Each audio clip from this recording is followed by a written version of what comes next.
오늘 본 말씀은 출애굽기 14장 10절로 16절까지의 말씀입니다.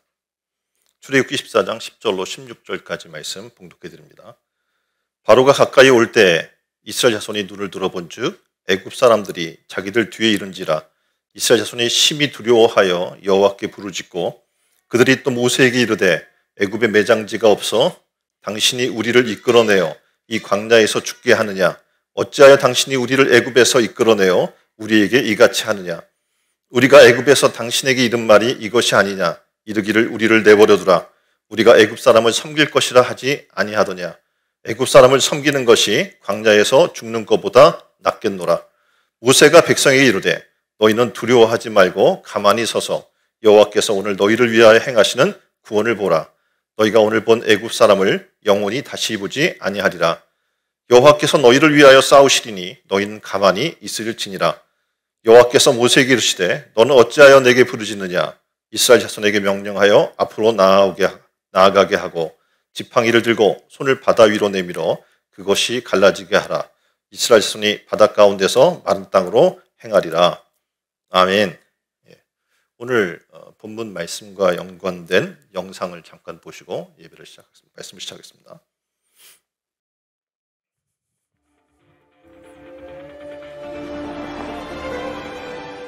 One question has puzzled scholars for centuries. If the Israelite story is based on actual events, what route did they take to the Holy Lands? The direct route would have taken them east along the Mediterranean coast. But the biblical story maps the Israelites' journey via the desert road towards the Red Sea.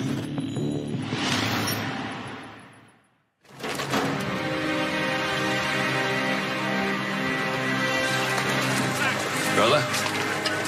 What now? Brother? God will provide a way. Moses, why have you brought us here? God brought us here. What does God say about getting across?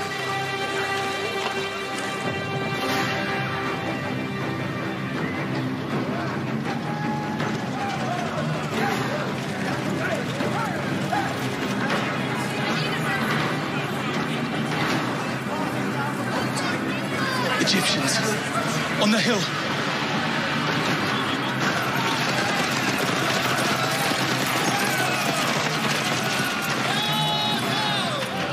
Where is your God now, Moses? We have them, they're trapped! Ah! Horses! Chariots! They're here! The Egyptians! Fool! What do we do now? Was it because there were no graves in Egypt that you brought us here to die? Because that is what you've done. Well... Moses!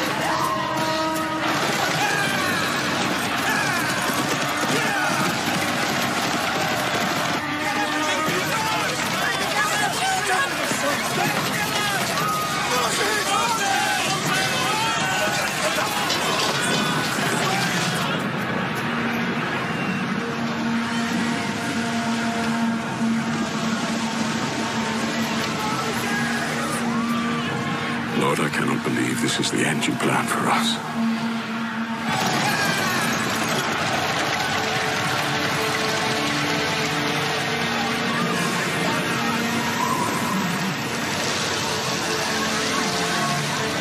We have watched you bring terror on our enemies.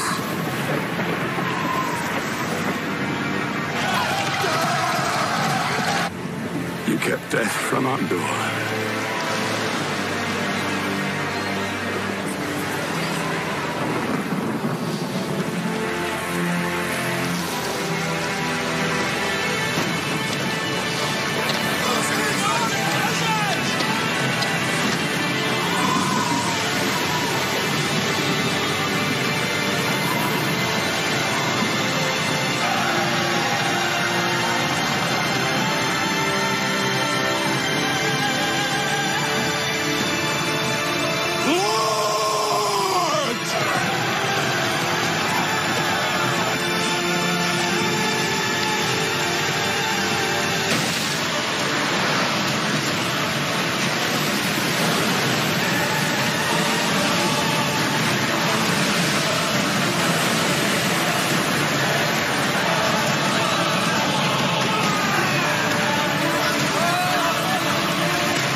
지금 지도를 잠깐 보면요. 지도. 예. 지금 경로를 처음에 소개를 해요.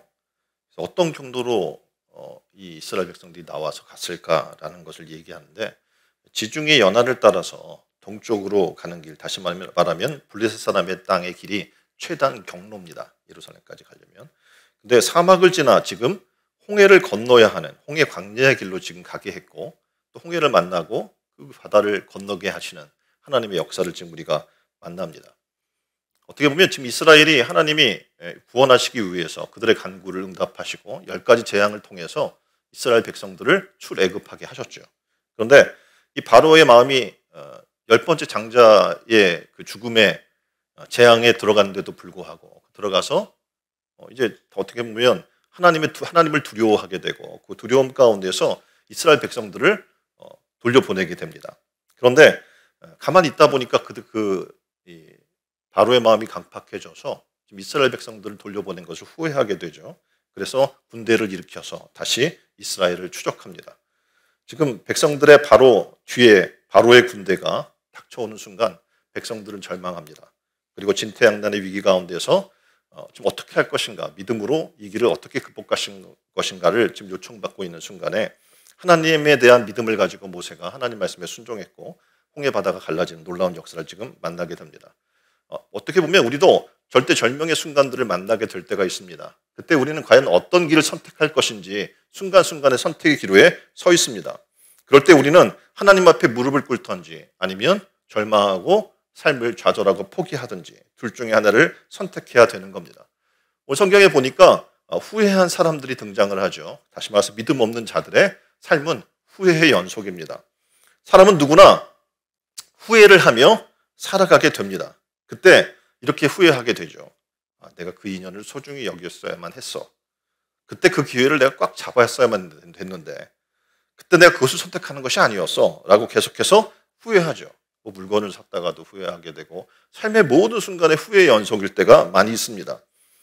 그런데 이런 것은 아무것도 아니에요. 성경에 등장하고 있는 한 사람의 후회를 통해서 우리가 절대 후회하지 말아야 될 일들에 대해서 소개해주고 있는데 뭐냐면 바로 어리석은 부자의 후회입니다. 어리석은 부자가 여러분이 아시는 것처럼 어느 날 하나님께서 그를 부르셨고 그래서 어떡합니까? 지옥에 떨어지게 돼요. 지옥에 떨어져서 절대절명의 순간에 그는 후회하기 시작하죠. 내가 왜 그때 그 나사로의 이야기를 귀담아 듣지 않았지? 그렇게 후회를 하면서 만일 그때 내가 천국과 지옥이 있다는 사실을 알았다면 내가 그렇게 살지 않았을 텐데 후회하게 되죠. 그러면서 지금 아브라함의 우편에 앉아있는 나사로를 바라보게 되죠. 그러면서 부탁하게 돼요. 물 한 방울이라도 떨어뜨려서 나를 내 혀를 찢게 해주십시오. 그러니까 그 정도의 어떻게 보면 갈망의 그리고 후회의 그런 삶에 있어요. 그래서 얼마나 후회가 되냐면 나는 이제 어쩔 수가 없으니까 그럼 그 나사로를 보내서 내 가족은 제발 천국과 지옥이 있다는 것을 알게 해 주십시오. 이곳에 오지 말게 해 주십시오. 라는 것을 요청하게 됩니다. 오늘 우리의 삶도 그렇습니다. 근데 그런 순간에 가서 후회해봐야 아무 소용이 없다는 것을 성경은 얘기해 주고 있는 거예요. 이런 후회를 하지 않으려면 어떻게 해야 될까요? 믿음이 필요한 거예요. 천국과 지옥에 대한 믿음이 필요하고 어떻게 보면 지옥에 떨어질 우리의 삶을 하나님께서 우리를 너무나 사랑하셔서 독생자 예수 그리스도를 이 땅에 보내주셨고 저를 믿는 자마다 멸망치 않고 영생을 얻게 했다는 놀라운 하나님을 믿는 믿음의 삶이 우리에게 필요한 거죠. 오늘 본문에 두 가지 후회가 등장을 하는데 첫 번째 후회하는 사람이 있죠. 누굽니까? 바로입니다. 바로는 10가지 재앙을 경험하죠. 그러면서 신적 공포에 사로잡히게 됩니다. 하나님 정말 무서운 사람이구나, 무서운 분이구나 라는 것을 깨닫게 되죠. 그래서 결국은 어쩔 수 없이 자신들의 포로인 히브리 사람들을 보내주게 됩니다. 놀라운 사실은 보내고 나서 너무 후회가 되는 거예요. 왜냐하면 대제국의 왕이잖아요, 자기는. 그런데 신적으로까지 추앙받는, 파라오면 태양의 신의 아들이라고 신이라고 해서 신으로 추앙받는 사람이었는데 자기가 제대로 힘 한번 써보지 못하고 이스라엘 신에게 굴복했다는 것이 도저히 받아들이기 힘든 거죠. 그래서 14장 5절에는 이렇게 이야기해요. 우리가 어찌 이같이 하여 이스라엘을 우리에게서 우리를 섬김에서 놓아 보내었는고 라고 후회를 하죠. 그러니까 노예를 풀어준다는 것, 이것은 애굽의 경제에 있어서도 막대한 영향을 끼치는 그런 일이었습니다. 그러니까 경제적 어려움은 곧 바로의 지도력에 대한 의혹으로 이어지게 되겠죠. 그리고 민심이 떠날 것이 분명한 일입니다. 그래서 그는 자기 결정에 대해서 후회하게 돼요. 그리고 군사 동원령을 내리게 됩니다. 그리고 장군들로 하여금 특별 병거 600성과 애굽의 모든 병거를 몰고 나가서 히브리인들을 몰아오라고 명령을 내리게 됩니다. 가만히 보면 솔직히 그런 병거를 데려갈 필요가 없어요. 왜냐하면 지금 이스라엘 사람들은요, 무장돼 있지 않은 사람들이에요. 군사도 없어요. 군사 훈련 받은 적도 없고 어린아이부터 노인까지 뒤섞여 있는 노예들입니다. 어떻게 보면 이들을 군사까지 동원해서 잡아올 이유는 전혀 없는 겁니다. 바로는 여기서 10가지 재앙 중에 장자의 죽음 앞에서 철저히 무너졌는데 여전히 자존심이 살아남아 있는 거예요. 그러니까 지금 그들을 내보내고 나서 이스라엘 신에게 굴복했다는 것, 그리고 이스라엘 사람들을 내보내고 지금 자신들이 어떻게 보면 대외적으로 큰 망신을 당했다는 것, 이런 자존심이 상한 거죠. 그래서 급기야는 굉장히 무모한 선택을 하게 되는 겁니다. 그래서 하나님께 도전을 한 거죠. 그래서 지금 병거를 이끌고 지금 뒤쫓아가게 됩니다. 근데 결국은 어떻게 됩니까? 결국이 어떻게 돼요?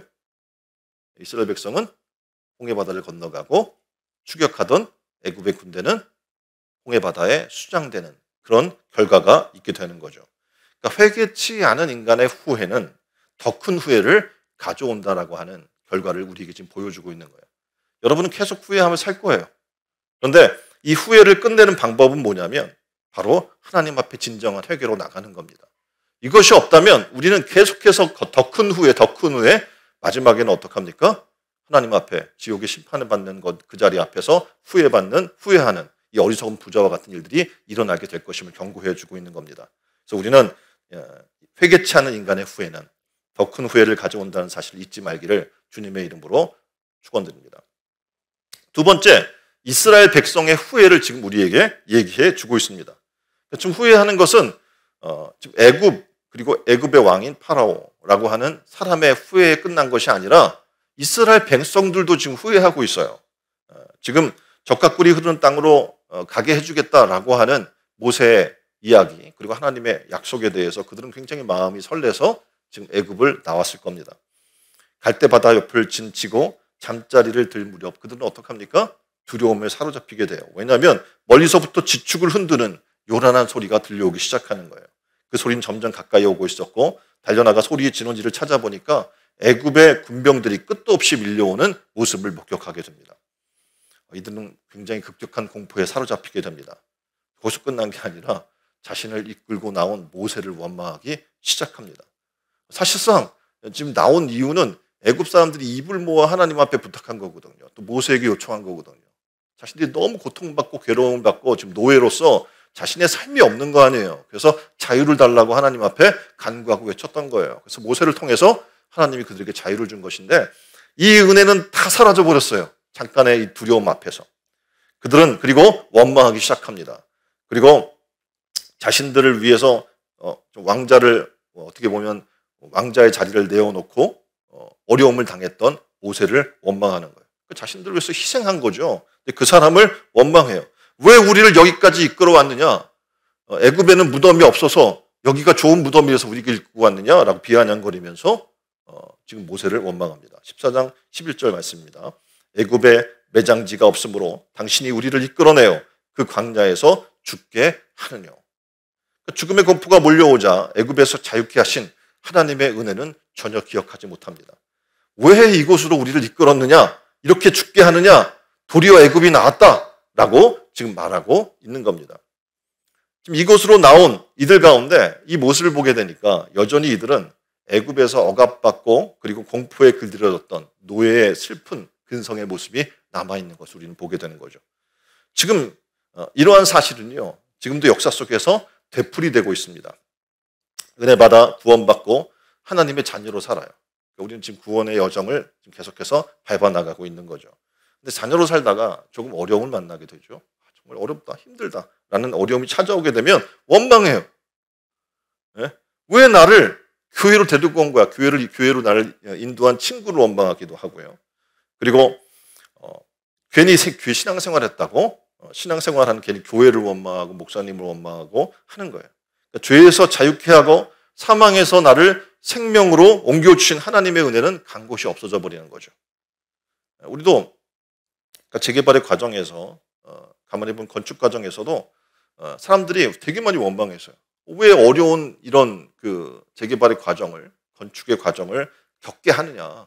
그냥 이것을 그냥 가만히 이렇게 살면 되는데, 그리고 쉽게 좀 타협하고 살았으면 좋겠다. 그래서 하나님이 그곳을 나오게 하셨고 임시성전에 구하실 때도 사람들은 생각하는 거예요. 계속 원망하는 거예요. 그냥 차라리 이런 임시성전에라도 있으면 좋을 테니까 건축가는 것도 하지 말고 더 이상 뭘 하지 말고 그냥 이대로 안주했으면 좋겠어요 하면서 뭔가를 일을 하려고 추진하려고 하면 원망하는 무리들이 굉장히 많았어요. 이전에 산꼭대기 교회가 더 좋았다. 수없이 원망하는 사람들의 목소리를 들었습니다. 지금도 원망하는 사람들의 원망은 계속됩니다. 교회를 크게 져서 힘들게 한다. 도대체 뭐가 원망하는 사람들 도대체 뭐가 힘든 걸까요? 도대체 뭐가 힘들어서 그렇게 계속 원망하는 걸까요? 정문주에 담심가가 있어요. 담심가.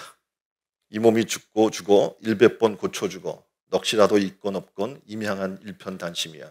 가실 수 있으랴. 어떻게 보면 타협하면 다음 정권에 잘 살아나갈 수 있어요. 타협하지 않고 목숨 걸고 이 몸이 죽고 죽어 100번 고쳐 죽어도 난 타협할 수 없어요 라고 살아나가는 거예요. 굉장히 어려운 길인 거예요. 힘든 거예요. 뭔가를 결단하고 결심하고 헤쳐나가야 된다는 그 일 자체가 굉장히 힘든 거죠. 그래서 사람들은 단신감보다는 하여가라고 하는 걸 굉장히 좋아해요. 이방원의 하여가. 내용이 이렇죠. 이런들 어떠하리, 저런들 어떠하리, 만수상 드론치키 얽혀진들 어떠하리, 우리도 이같이 얽혀져 100년을 누리리라. 그렇죠. 이러면 어떻고 저러면 어떻고 꼭 그렇게 결단하고 힘들게 싸우며 살아야 돼요? 좀 그냥 안 그러고 살면 안 돼요? 이런 하여가의 노래를 굉장히 좋아하는 거죠. 실상은요, 자유의 길은 위험과 불확신함으로 가득 차 있는 길입니다. 히브리인들은요, 바로의 힘을 굉장히 잘 알아요. 그 포로로 굉장히 어떻게 보면 오랜 기간 내에 포로의 삶을 살았잖아요. 노예의 삶을요. 그래서 이 바로가 자신들을 너무 괴롭혔기 때문에 바로라는 이름만 들어도 몸에 경련이 일어날 정도로 반응을 하는 거죠. 그래서 기억은 몸에도 새겨집니다. 그래서 사람들이 얘기해요. 자라를 보고 놀랬어요. 그럼 뭘 보고 놀래요? 예? 소뚜껑만 봐도 놀라는 거예요. 그러니까 바로 이 이야기는 뭐냐면 사람의 마음이 한번 두려움에 매이기 시작하면 뭘 해도 두렵다라는 겁니다. 그러니까 구체적인 두려움과 떨림이 지금 이 이스라엘 사람들을 사로잡기 시작하는 거죠. 거기에 비해 하나님은 너무 멀리 계신 것 같아 보여요. 그래서 눈에 보이지 않는 거예요. 그래서 계속 어떤 문제만 생기면 하나님을 후회하고 원망과 아우성 가운데 있는 거예요. 이것은 믿음에 굳게 서지 못한 어쩔 수 없는 히브리인들의 한계인 겁니다. 우리도 마찬가지예요. 신앙의 삶을 살아요. 여러분들은 예수를 믿고 구원받게 되면 어떤 은혜를 발견하게 되냐면 나 같은 죄인 살리신 하나님의 은혜에 감격해서 순간순간을 살아나가게 돼요. 그런데 현실이 부딪히게 되죠. 먹고 사는 문제에 부닥치게 되고 직장과 가정의 문제에 부닥치게 되고 학업의 문제에 부닥치게 되고 안전한 환경의 삶의 문제에 부닥치게 되고 실제적인 세상에 힘을 쥐고 있는 것 같은 이들로부터 압박이 오는 것 같을 때 보이지 않는 하나님보다는 이들을 두려워하면서 이들에게 끌려다니는 경향이 굉장히 많이 있다는 겁니다.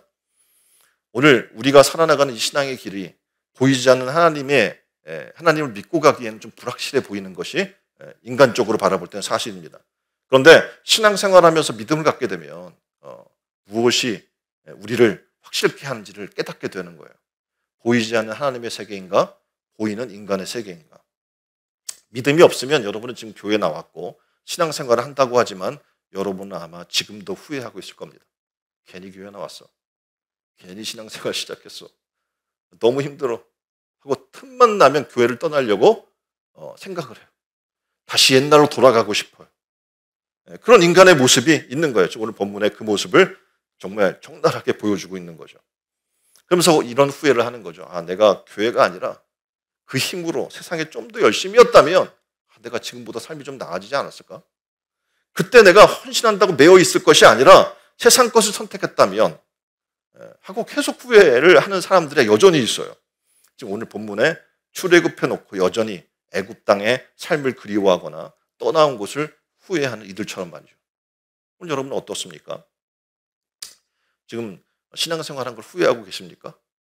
교회 나오기 시작한 걸 후회하고 계십니까?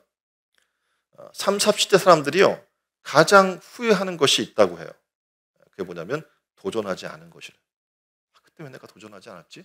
이걸 왜 시도해보지 않았지? 라는 것을 후회한다는 거죠. 어떻게 보면 대다수 교인들이 얘기를 해요. 대학에 들어가고 나면요, 대학교 열심히 나올 거예요. 왜냐면 고등학생 이런 애들은 어떡합니까? 시험이 연속이잖아요. 그래서 대학에 들어가고 나면 내가 정말 열심히 하겠습니다. 그렇게 말하는 친구 치고 열심히 하는 친구 있어요? 없어요. 그리고 그 친구들이 얘기하죠. 이제 내가 대학에 들어갔지만 지금 계속 또 시험을 봐야 되고 학점 관리를 해야 되고 취직을 해야 돼요. 내가 취직하면 정말 열심히 할게요. 하고 또 기도를 부탁해요. 자, 직장에 취직했습니다. 저 열심히 할 수 있어요? 네? 그렇게 말하는 친구 치고 또 교회에서 열심히 일하는 친구 단 한 명도 본 적이 없어요.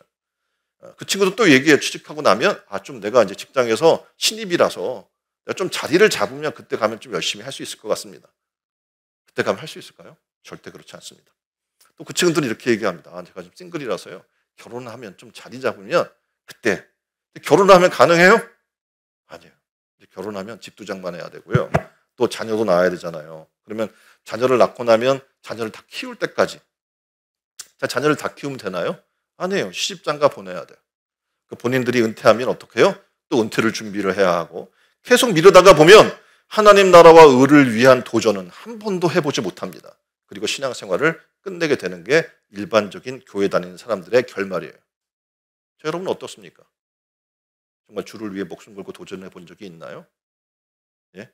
주의 나라를 위해서, 그의 나라와 그의 의를 위해서 정말 살아보겠다고 결단하면서 주님께 올인해 본 적이 있나요?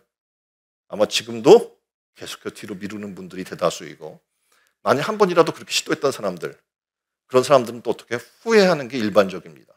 왜입니까?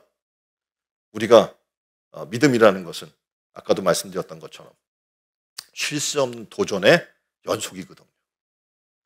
자, 오늘 지금 이 순간에 여러분들 이런 마음이 있다면, 내가 정말 내 인생에 최선을 다해 주를 위해 한번 살아봤으면 좋았을 텐데 내가 왜 못했을까 후회하고 있다면, 바로 이 순간이 어떻게 해요? 해볼 기회입니다. 지금 이달이 내 인생의 마지막이라면 어떻게 사시겠어요? 2가지 부류가 있겠죠. 못 살아본 거, 못 먹어본 거, 못 놀아본 거 하고 죽겠다라고 하는 사람이 있을지 모르지만, 정말 주를 위해 살아보겠다고 결단하는 사람이 있을 겁니다. 저는 바로 여러분의 시간이 한 달 남은 시간, 아니 오늘 하루가 마지막이라는 시간으로 한번 살아봤으면 좋겠어요. 그럼 정말 주를 위해 살 수가 있게 돼요. 주님이 나의 전부가 되고 내 인생의 생존의 이유가 되는 거죠. 이제 후회를 뒤로 했으면 좋겠습니다. 그리고 앞으로 나가는 믿음을 붙드는 신촌 은혜로운 교회 성도들이 다 되기를 주님의 이름으로 축원드립니다. 자, 그러면 앞으로 나가게 하는 믿음은 뭘까요? 오늘 성경에 보니까 모세를 우리에게 소개를 해주고 있습니다. 바로 모세의 믿음인데요. 이제 바로와 백성들 사이에 서 있는 모세를 지금 주목해 보겠습니다. 성경은 모세의 지금 2 얼굴을 우리에게 보여줍니다. 하나는 담대한 신앙의 믿음의 모습이고, 하나는 두려워하는 인간의 모습입니다. 모세는 백성들이 두려워 떨기 시작하니까 그들을 안정시키면서 이렇게 얘기합니다. 14장 13절로 14절의 말씀인데요. 너희는 두려워 말고 가만히 서서 여호와께서 오늘날 너희를 위하여 행하시는 구원을 보라. 너희가 오늘 본 애굽 사람들을 또다시는 영원히 보지 못하리라. 여호와께서 너희를 위하여 싸우시리니 너희는 가만히 있을지니라. 얼마나 놀라운 말씀입니까? 그렇죠? 모세의 지금 믿음을 보여주는 거죠. 그러면서 이렇게 얘기해 주는 거예요. 생각해봐. 너희가 지금 바로의 압제하에서 살려달라고 외쳤던 그때를 생각해봐. 하나님이 너희를 긍휼히 여겨주셔서 지금 그 10가지 재앙을 통해서 너희를 구원해 주신 하나님이 지금 너희와 함께 하는 거야. 지금도 너희를 위해 싸우실 분이 바로 그분이야 라고 얘기해 주는 거예요. 바로 출애굽 사건의 주체가 하나님이심을 상기시켜 주는 거죠. 바로 출애굽 사건을 계획하신 분도 하나님이고 진행하시는 분도 하나님이고 지금 그들을 위해서 지금도 싸우시고 이끌어 갈 분도 하나님이시니까 너희는 가만히 그분을 바라보면서 안심하라 라고 얘기해 주고 있는 겁니다. 여호와께서 너희를 위하여 싸우시니 너희는 가만히 있을지니라. 믿음의 세계에서 이건 너무나 긍정적이고 파워 있는 말씀인데, 믿음 없는 세계에서는 대책 없는 말씀이에요. 아니 가만히 있으라니요. 지금 저 말발굽 소리가 안 들려요? 병거 소리가 안 들려요? 우리 가만히 있으면 어떻게 되나요? 어떻게 돼요? 예? 죽거나 다시 노예로 잡혀가는 거잖아요. 어떻게 보면 모세가 얘기하지만 믿음 없는 세계에서는 이 소리를 들으면 지금 억누르려고 해도 아무리 애써도 이 두려움에서 벗어날 수가 없는 거죠.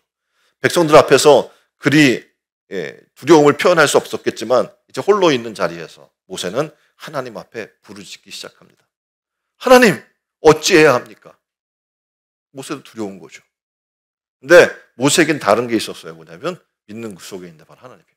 하나님 앞에 나가서 외치는, 하나님 어찌해야 합니까? 아무도 그를 대신해서 선택할 수 없는 절대 절명의 그 순간에 처절하고 고독함을 경험하게 되죠. 그가 할 수 있는 일하고는 그저 엎드리는 것뿐입니다. 그리고 마침내 하나님의 음성을 듣습니다. 너는 어찌하여 내게 부르짖느냐? 내가 너와 함께 하겠다고 했고 지금 나의 백성을 구원하겠다고 했는데 왜 나를 믿지 못해? 라고 믿음을 다시 한번 상기시켜 주는 거예요. 어떻게 보면 연약한 믿음에 대한 책망인 것처럼 들릴 수 있지만 이 음성은 하나님이 다시 어떻게 내가 너와 함께 하겠다라는 확약의 음성입니다. 부르짖음을 통해서 모세는 하나님이 다시 한번 개입하게 하고 그리고 하나님께서 기꺼이 들어와 그의 마음의 두려움을 몰아내 주십니다. 살다가 보면요, 우리도 이런 수많은 어려움을 겪게 되고 두려워할 수 있는 절체절명의 순간을 만나게 됩니다. 그럴 때 우리가 할 수 있는 것은 바로 모세가 한 일이에요. 하나님 앞에 무릎 꿇는 거예요. 그리고 하나님을 만나는 거예요. 세상에 살다 보면 여러분 정말 작은 것, 아무것도 아닌 것이 우리를 두렵게 하고 그 두려움에 절망케 할 수 있어요. 근데 놀랍게도 이것을 벗어나게 하는 방법은 유일하게 하나밖에 없는데 하나님을 믿는 거예요. 하나님을 믿으면 두려웠던 그 마음이 한순간에 사라져버려요. 담대해요. 예? 담대해져요. 오늘 나는 죽어도 여한이 없어요. 하나님께 붙들림 받았으니까. 그 하나님이 예비해 주신 놀라운 영원한 약속의 나라가 있기 때문에 두려울 게 없는 거죠. 우리가 자꾸 두려워하는 이유는 뭐냐면 이 땅에 내가 갖고 있는 것을 잃을까 봐 하는 거예요. 예? 내가 가지고 있는 재산, 내가 가지고 있는 건강, 내가 가지고 있는 어떻게 해요? 생명, 그걸 잃을까 봐 두려운 거죠. 자, 모세는 두려움의 파도에 떠밀리면서 오히려 하나님의 약속의 말씀을 듣게 됩니다. 그리고 모두 뒤로 돌아서서 바로의 위세 앞에 두려워 떨 때 그는 어떻게 합니까? 하나님 앞에 부르짖는 모습을 우리는 만나게 됩니다. 그리고 하나님 명령하소서. 지팡이를 들라. 명령, 지팡이를 듣고 하나님께 외쳤더니 어떻게 해요? 홍해 바다가 갈라지는 거예요. 말도 안 되는 일이죠. 우리는 오늘 우리가 믿을 때 여러분이 생각하는 말도 안 되는 일들이 계속해서 일어나게 되는 거예요. 전 제 인생에 그 말도 안 되는 일들을 계속 만나고 경험했고 여기까지 왔어요. 지금 이 순간에도, 재개발의 순간에도, 건축의 순간에도, 지금 이곳에 건축하고 있는 이 순간에도 말도 안 되는 일들이 하나님 앞에 계속해서 제 앞에 펼쳐주고 보여주시고 그 길을 걸어나가는 거예요. 우리는 모세처럼 무릎을 꿇어야 합니다. 그리고 하나님의 명령을 받을 준비를 해야 하는 거예요. 여러분 어떻습니까? 하나님 명령 받을 준비가 되어 있습니까?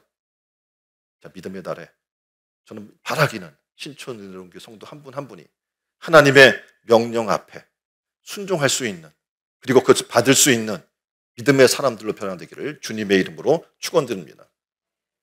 또 하나는 앞으로 나아가게 하는 믿음이에요. 대다수 사람도 신앙생활한다고 하지만 주저앉는 사람들이 되게 많고요. 그저 바라만 보고 여러 가지 핑계로 뒤로 미루는 사람들이 대다수거든요.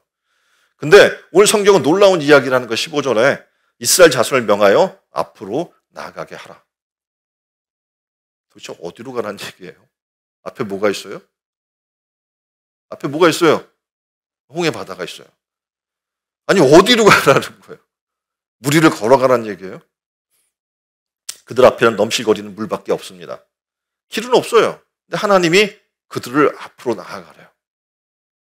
믿음이 없이는 따를 수 없는 명령이죠. 믿음은 모험입니다. 거래가 아니에요. 그러니까 믿음은 어떻게 보면 계산이 빠른 사람은 도저히 순종할 수 없는 길인 거예요. 계산이 빠른 사람은 믿음의 길을 걸을 수가 없습니다. 오직 믿음으로 순종할 수 있는 우직한 사람만이 그 길을 따라갈 수 있는 거죠. 자, 아브라함은 갈 바를 알지 못하고 어디로 가라 이렇게 말씀해 주지 않고요. 내 친척 아비 본토집을 떠나라 라는 하나의 명령만 듣게 돼요.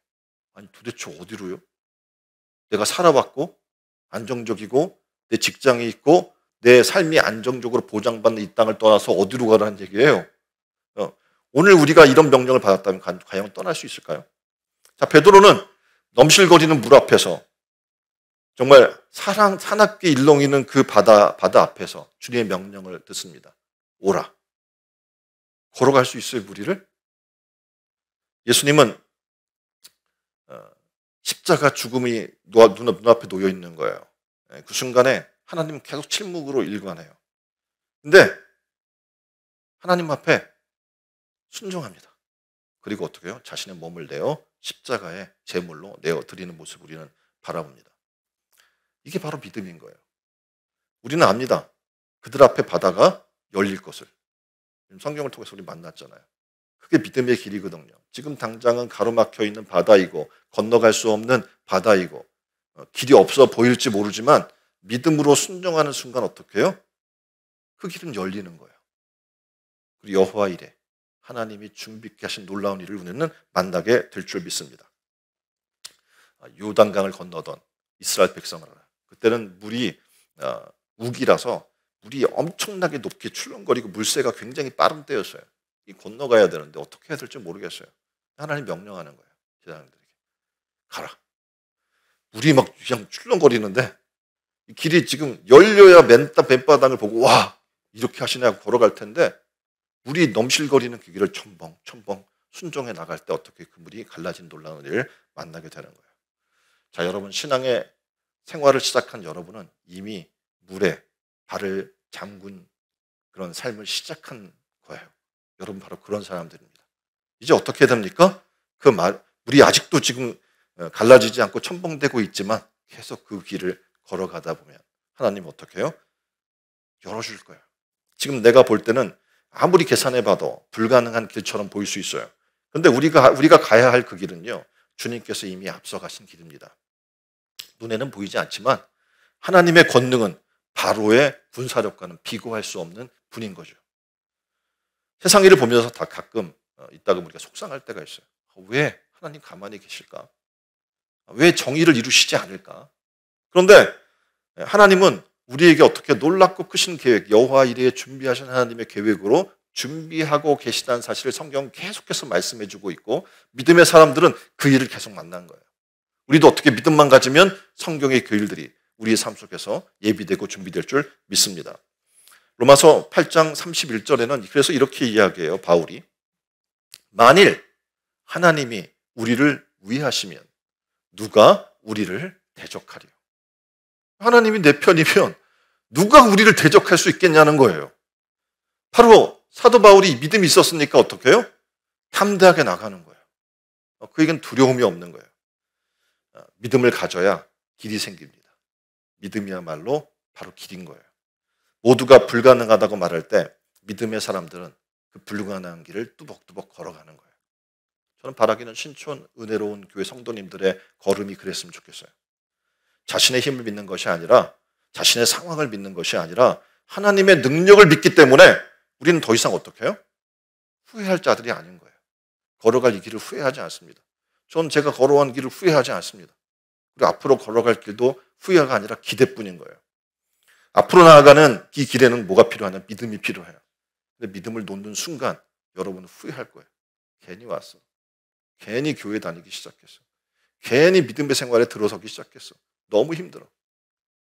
그래서 우리가 가야 할 길은 결코 믿음을 놓지 말아야 되는 길이에요. 최후 승리 얻는 그날까지 믿음을 놓지 않는 여러분 되기를 주님의 이름으로 축원드립니다. 이렇게 전진해 나갈 때 하나님께서 어떻게 해요? 우리에게 놀랍고 크신 지금 모세 앞에 이스라엘 백성 앞에 놓여있던 홍해를 가르시고 그 길을 건너게 하시고 놀랍게 어떻게 가나안의 약속을 성취시켜 주신 하나님의 약속이 우리에게도 이루어질 줄 믿습니다. 자, 이제 여러분에게 부탁합니다. 더 이상 후회하고 있지 마세요. 그리고 믿음으로 앞으로 나아가는 신앙을 붙들고 전진하는 신촌 은혜로운 교회 성도들이 다 되기를 주님의 이름으로 축원드립니다. 자, 기도하겠습니다. 세상의 선택으로 바로처럼 이스라엘 백성들처럼 후회하지 않기를 원합니다. 하나님의 권능은 바로의 군사력보다 위대한 줄 믿습니다.